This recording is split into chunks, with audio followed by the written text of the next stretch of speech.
예, 다음 분 모시는데 이분은 진짜 모르는 국민들이 없습니다. 이 정치 방역, 사기 방역 할 때 여성의 몸으로, 교수의 몸으로 싸운 분입니다. 우리 이현애 교수님 모시고 오늘 이동욱 회장이 있다 보니까 의사분들이 많이 오십니다. 이현애 교수님께 큰 박수 부탁드립니다.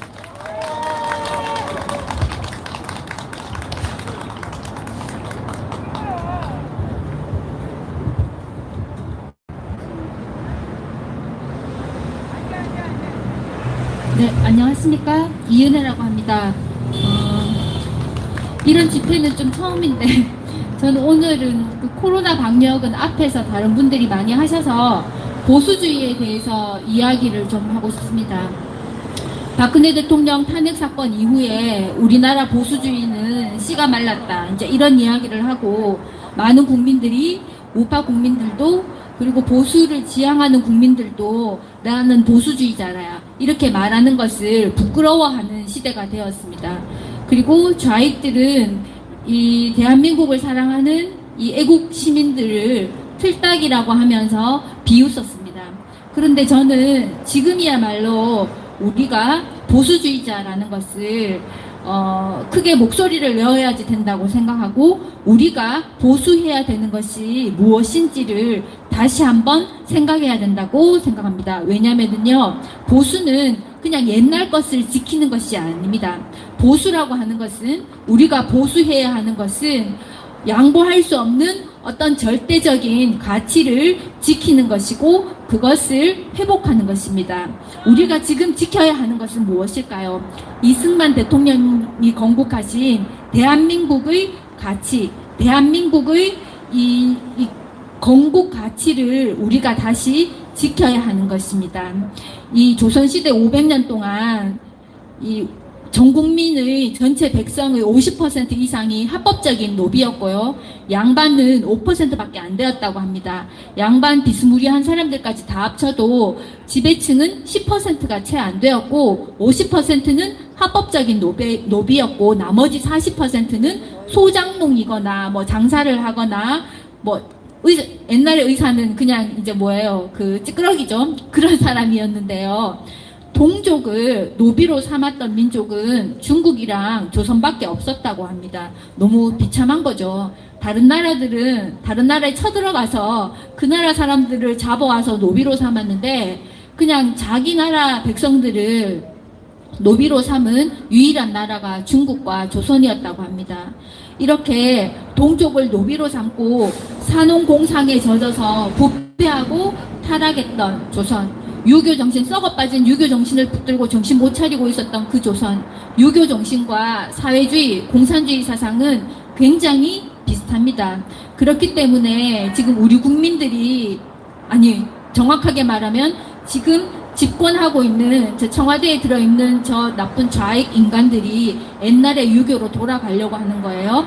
그래서 이 부패한 조선을 500년이나 하나님께서 참고 기다리셨다가 이승만 대통령을 보내주시고 이 땅에 범죄와 타락이 가득했던 이 땅에 대한민국을 건국하도록 허락을 해주셨습니다.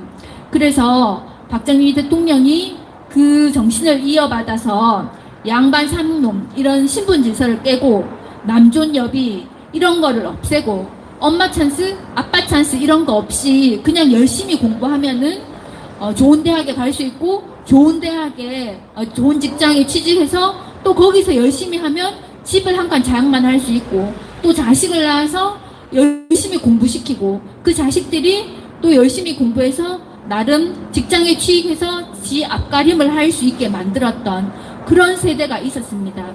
그랬는데 지금 정권을 잡은 이 문재양 찌끄레기들이 이렇게 정상적이었던 자유 대한민국을 파괴하고 해체하려고 하고 있습니다. 그렇기 때문에 우리는 대한민국의 건국정신, 열심히 하면은 잘 살 수 있는 것, 법 앞에 평등한 것, 이러한 대한민국의 자유 대한민국의 건국정신을 다시 돌이켜야 하고 지켜야 합니다. 그렇기 때문에 우리는 보수주의자가 되어야 합니다. 보수주의자라고 하는 말을 부끄러워해서는 안 됩니다.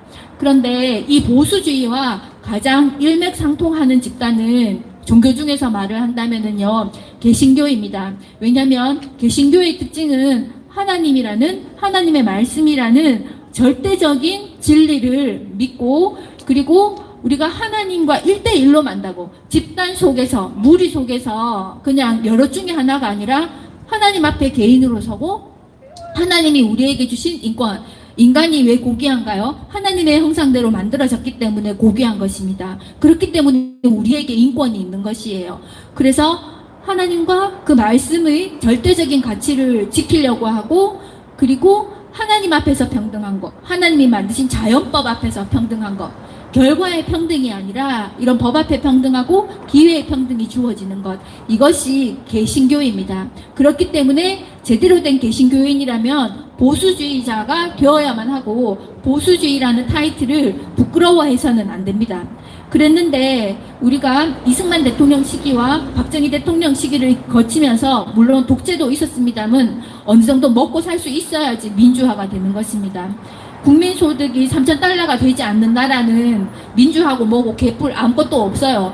국민을 먹고 살게 해주는 것, 그것이 기본적인 민주화입니다. 그렇게 했는데 우리가 시장 경제라는 이 보이지 않는 따뜻한 손의 손길 아래서 모두 열심히 일하고 대한민국이 잘 살게 되었고, 그 여파로 교회가 부흥하고 선교사 파송도 많이 했습니다. 대한민국은 전 세계에서 미국과 함께 선교사를 최고로 많이 파송하는 나라라고 합니다. 그랬는데 대한민국 교회가 타락하고 교인들이 빛과 소금의 역할을 하지 못했기 때문에, 교회에서는 신실하고 거룩한데 밖에 나가서 직장 생활할 때는 믿지 않는 사람들과 똑같이 거짓말하고 사기치고 뒤통수 때리고 뒷담화하고, 이런 식으로 우리가 세상에 살면서 빛과 소금의 역할을 하지 못했기 때문에 공의의 하나님께서 우리에게 지금 박근혜 대통령의 탄핵 사태라든지 이 친중 종북 매국 좌파 정권이 집권이라는 이러한 어려운 시험을 주신 것입니다. 그렇지만은 사랑의 하나님께서는 우리가 감당하지 못할 시험을 주지 않으시고 또 피할 수 있는 길을 허락해 주셨습니다. 저는 그것 중에 하나가 유튜브라고 생각합니다. 물론 교회에서 드리는 예배 굉장히 중요합니다. 그런데 만약 우리가 IT 강국이 아니었고 모든 국민이 핸드폰을 들고 있지 않았다면, 교회에서 드리는 예배를 못하게 하면 그냥 그걸로 교회는 멸절되었을 것입니다. 그런데 우리에게 유튜브가 있었기 때문에 여러 훌륭하신 목사님들의 말씀을 많이 들을 수 있었고, 그나마 너무나 많이 부족하지만 그래도 완전히 영혼의 양식이 굶어 죽지 않고 이렇게 연명은 할 수 있게 되었습니다. 그런데 또 이 박근혜 대통령 탄핵 사건 이후로 우리는 누가 염소의 편에 서 있고 누가 양의 편에 서 있는지, 우리가 알고 있는 유명교회 목사님들이 그 사람들이 진실한 목자인지 아니면 사건에 지나지 않는지, 그런 것을 알게 되었습니다. 이런 시련의 시간을 통해서 하나님께서는 오른편에 설 자와 왼편에 설 자를 구분하고 계시는 것입니다. 그렇기 때문에 오히려 우리는 지금 적이 명확해졌고요, 가야 할 바가 뚜렷해졌습니다. 국제 패권 이론 중에 국가의 정체성은 전쟁을 통해서 확립된다고 합니다. 대한민국의 정체성은 6.25라는 것을 통해서 확립이 되었습니다. 그렇다면 우리는 지금 어떤 시점에 있는 것일까요? 우리는 사실 그 유예된 청산해야 될 것을 제대로 청산하지 못하고 질질 끌었기 때문에 가장 대표적인 것이 김대중을 사형했었어야 됐는데 그거를 사형시키지 못하고 질질 끌었기 때문에 지금 이 판국에 와 있는 것입니다. 그래서 컵에 물이 절반이 있을 때 어떤 사람은 절반밖에 없네 이렇게 생각을 하고요, 어떤 사람은 절반이나 있다라고 생각을 합니다. 그러면 우리는 어떻게 되어야 될까요? 보수주의자들은 절반이나 있다라고 생각을 해야 됩니다. 하나님이 우리에게 시험도 주셨지만은 피할 길도 주셨기 때문에, 그리고 우리가 이 싸움을 이겨내지 못한다면 북한이 되는 것입니다. 중국이 되는 것입니다. 거기에 무슨 예배의 자유가 있고 언론의 자유가 있으며 신체의 자유가 있고 무슨 거주 이전의 자유가 있습니까? 우리가 이 싸움을 이겨내지 못하면은 북한이 되고 중국이 되는 것입니다. 그렇기 때문에 지금 우리가 지나고 있는 이 시기는 제2의 건국운동이고 제2의 독립운동입니다. 1919년 3월 1일에 우리가 대한독립만세 독립운동을 했지만은 아직도 우리는 독립하지 못하고 저 중국 밑으로 기어 들어가려고 하는 저 친중 떼거지들이 우리 국민들 위해 군림하고 있습니다. 그렇기 때문에 우리는 보수주의자가 되어야 되고 개신교의 정신에 입각해서 그리고 이 대한민국을 바로 세워야 되고 제2의 건국을 해야 되고 진정한 독립을 이루어야 한다고 생각합니다. 지금 뭐 미국과 중국이 투닥투닥 하고 있는데요. 그것은 바이든이 좀 애매하기는 합니다만 지금은 단순히 미중 무역 전쟁이 아니라 미중 패권 전쟁이고 이것은 이념 전쟁이고 종교 전쟁입니다. 개신교와 그렇지 않은 특히 이슬람 간의 종교 전쟁이라고 할 수 있습니다. 그러면 왜 한국 교회를 핍박하는 걸까요? 기본적으로 사회주의자들, 공산주의자들은 개신교와 한 아래에 같이 살 수가 없습니다. 그거는 다 아시죠. 그렇기 때문에 지금 정권을 잡고 있는 저 인간들의 입장에서 교회는 멸절시켜야 되는 대상인 것입니다. 그러나 우리는 멸절되어서는 안 되겠죠. 그렇기 때문에 왜 코로나를 핑계로 교회만 탄압할까요? 그것은 대한민국 교회가 망하고 더 이상 선교를 하지 못하게 해외에 선교사를 파송하지 못하도록 파괴시키려는 그런 전쟁입니다. 종교 전쟁입니다. 그렇기 때문에 우리는 더욱더 정신을 바짝 세우고 열심히 기도해야 된다고 생각합니다. 사실 저는 날라리 크리스찬이라 기도라고는 밥 먹을 때 식사 기도밖에 안 하는데 여기 지금 모이신 많은 애국 시민들과 이게 독실한 교인분들 앞에 기도해야 된다 이렇게 말을 하니까 되게 좀 죄송하고 송급스럽기는 합니다. 근데 지금 우리가 회개하고 하나님 앞에 바로 서지 않으면 앞으로 우리는 더한 탄압을 받게 될 것이고 폭탄이 되고 중국처럼 될 것입니다. 교회가 폭파되고 교인이라는 이유로 처형이 될 것입니다.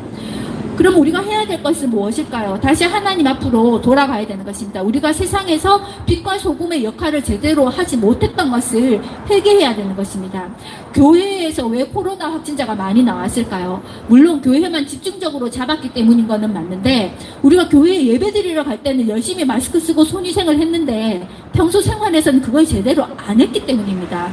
그러니까 밖에서 개인위생에 철저하지 않아서 묻혀온 코로나를 그걸 가지고 교회를 갔는데 교회를 집중적으로 검사하니까 교회에서 코로나 환자가 많이 나온 거예요. 이거는 하나님께서 우리에게 메시지를 주시는 거라고 생각합니다. 우리가 세상의 빛과 소금의 역할을 제대로 안 했기 때문에 개인위생을 교회에 올 때만 했기 때문에 이런 사태가 생긴 것입니다. 그래서 회개를 해야 되는데요. 가장 먼저 목회자들이 회개를 해야 되고 특히 큰 교회 목사님들이 회개를 하셔야지 됩니다.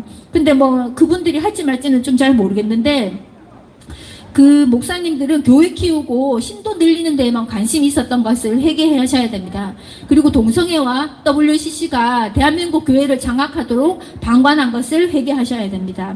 그리고 직분자들, 집사, 권사, 장로 이런 직분자들이 교회에서 직분 믿고 갑질하고 초신자들을 괴롭힌 것, 그리고 교회에서는 거룩한 척 하면서 세상에 나가서는 무신론자보다 더 더럽게 살았던 거, 이런 거를 반성해야지 됩니다. 회개해야 됩니다. 그리고 우리 그냥 일반 평신도들도 또 회개를 해야 되고 하나님 앞에 나가야 된다고 생각됩니다. 우리가 먼저 그 나라와 그 의를 구한다면은 하나님께서 우리에게 좋은 대선 후보를 허락해 주실 것이라고 믿습니다. 대선 후보가 반드시 크리스찬이어야 하는 것은 아닙니다.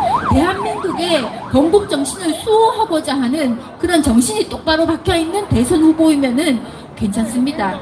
최선은 세상에 존재하지 않습니다. 인간이 뽑은 대통령이 완벽한 인간일 수는 없습니다. 우리가 추구해야 될 것은 차악입니다. 최선이 아니에요. 최선을 추구하다 보면 이것저것 다 놓치게 될 수가 있습니다. 그렇기 때문에 우리는 회개하고 하나님 앞에 다시 돌아가고 빛과 소금의 역할을 할 수 있도록 하나님과 바른 관계를 맺을 수 있도록 이승만 대통령 그 한 명의 개인이 대한민국을 건국했습니다. 근데 지금 5,100만 대한민국 국민 중에 개신교인이 2,000명쯤 되고 그 중에 절반은 뭐 가짜 그 좌파 기독교 이론에 심취해 있겠지만 그래도 절반 정도는 제대로 똑바로 정신이 박힌 개신교인이라고 할 수 있지 않습니까? 한 명이 대한민국을 건국했는데 우리가 정신을 차리면 제2의 대한민국을 건국할 수 있다고 생각이 됩니다. 그런 그래서 지금 우리가 지나가고 있는 이것들은 제2의 건국을 향한 전쟁입니다. 국가의 정체성을 확립하기 위한 전쟁입니다. 자유대한민국의 건국을 가치를 인정하는 우리는 이 땅에 살 권리가 있고, 대한민국이 태어나지 않았어야 되는 나라라는 이따위 헛소리를 씨부리는 인간들은 대한민국 밖으로 나가야 됩니다. 그 인간들은 대한민국에 살 권리가 없어요. 그런 점에서 이 정권을 교체해야 될 텐데, 이 선거가 지금 개판입니다. 우리가 부정선거를 제대로 바로잡지 못한다면 우리에게는 희망이 없습니다. 그런데 부정선거와 코로나는 또 뗄래야 뗄 수 없는 관계입니다. 아까 그 말씀하신 여러분들이 잠깐 이야기를 하셨는데요. 우리 작년 4.15 총선했을 때 그때가 언제였냐면요. 코로나 검사를 가장 적게 했습니다. 그래서 마치 K방역이 엄청 우수한 것처럼 그렇게 국민들을 현혹했어요. 그러면서 이게 뭐 투표하러 가서 코로나에 걸릴 수 있다고 막 겁을 주니까 나이 많으신 어른들이, 평소에는 젊은 사람들이 사전 투표하고 놀러 갔거든요. 근데 작년 총선에는 나이 많은 어르신들이 혹시 투표하러 갔다가 코로나 걸릴까봐 다 사전 투표를 했고, 그걸 가지고 다 호작질을 했습니다. 그래서 선거가 이렇게 개판이 된 것입니다. 그런 점에서 이 확진자 위주의 방역 정책은 반드시 개선이 되어야 됩니다. 이것은 과학도 아니고 아무것도 아닙니다. 제가 제일 걱정하는 거는요, 지금 코로나가 이미 많이 퍼졌기 때문에 검사를 많이 하면 확진자를 많이 만들어낼 수 있습니다. 그래서 지금 뭐 1,500명, 2,000명 이러고 있는데요. 맘만 먹으면 내년 우리 대선 하기 전에 확진자 10,000명 만들어낼 수 있습니다. 그러면 어떻게 되겠어요? 아니, 투표하러 가서 코로나 걸리니까 겁나지 이러면서 현장 투표를 없앨 수 있습니다. 그냥 온라인 투표해라, 너네들 핸드폰 다 있잖아, 아니면 우표 투표해라, 이렇게 될 수 있습니다. 그러면은 정말 아무것도 안 되는 것입니다. 그렇기 때문에 여기 계신 분들은 보수주의자로서 대한민국을 다시 바로 살리고 대한민국의 건국의 정신을 회복하고 그 가치를 수호하기 위해서 부정선거에도 관심을 가져주시고 이 잘못된 방역정책에도 관심을 가져주시면 좋겠습니다. 제가 이게 상황이 되면은 국내 코로나 현황을 좀 알려드리고 싶은데 오늘은 뭐 여의치도 않고 전 이 화면이 없으면 좀 전달이 어렵거든요. 그래서 그건 언제 기회가 되면은 다음에 하도록 하겠습니다. 감사합니다.